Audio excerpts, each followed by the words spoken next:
Lee Carsley is in line to take over as interim senior England manager for the next month's Nations League matches against Republic of Ireland and Finland.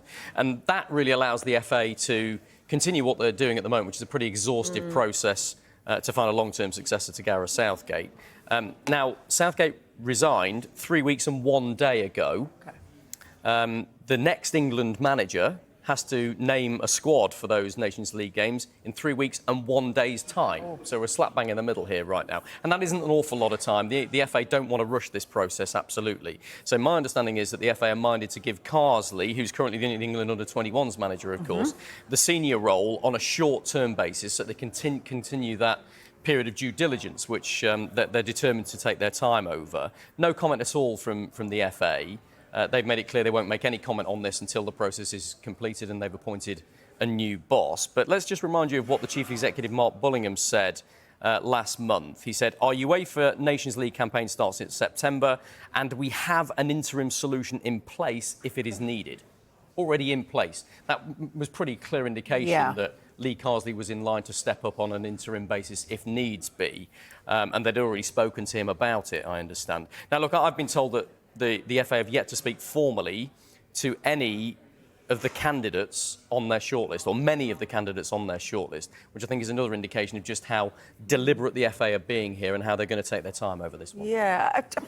Does it mean maybe Carsley could be in position for the full-time job? Who are the others? And what if he does really well in interim and this goes on that little bit longer whilst they're interviewing others?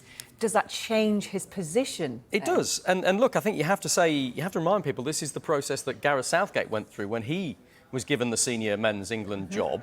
He was the England under-21s manager, was given the job on an interim basis for 4 games after Sam Allardyce was sacked, and then did well in those 4 games. The FA liked him, he liked it, and he was given a 4-year contract as a result. The same thing could happen with Lee Carsley. I think we have to point out it's not absolutely clear whether Carsley wants the job full-time right now, but if he is placed in that interim role, it's a perfect audition for him and for the FA, isn't it, to see how he gets on. The shortlist, though, is still what we talked about on the day after Gareth Southgate's resignation.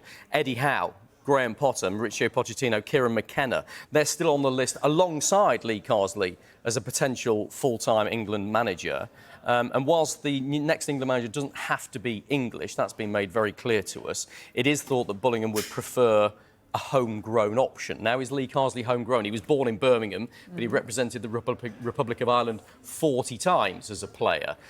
He's been an FA employee for 4 years as well. He's taken charge of the England under-20s and the under-21s now. So he's in the system. He knows the setup. He knows the value of St George's Park. So I think overall, we shouldn't be surprised by this. It's not huge breaking news, I don't think. Credit to The Telegraph, we should say, who got this story first this morning. But it's kind of what we expected.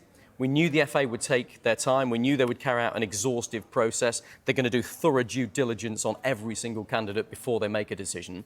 And if they give Lee Carsley the job on an interim basis, however long that interim period it is, it buys them a bit of time, doesn't it, to spend more time focusing on who might get the job long term. But yeah, it could be a really big opportunity for Lee Carsley, you have to say.